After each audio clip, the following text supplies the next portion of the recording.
All right, next bracket for the game of ranking Anthony Nathan's performances throughout the year. We have the Duchess of Malfi and Shit Cake.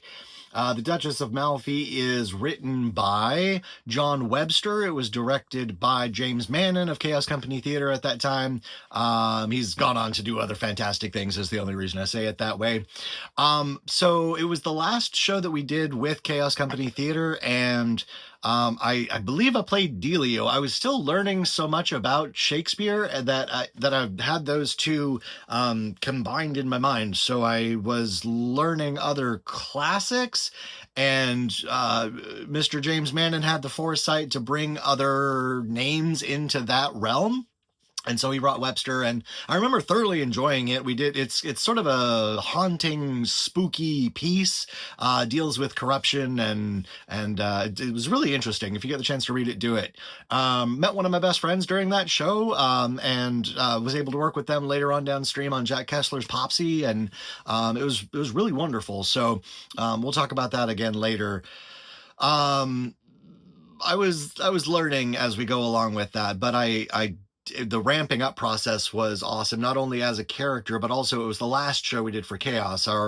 We were able to kind of coast in that airplane for a good landing rather than watching it crash and burn. But it was heartbreaking, divesting, and going through that whole closing shot process. So Indie Fringe covered us for I think it was a solid weekend worth of shows. That was our last part of our season, so we were able to close out really well there.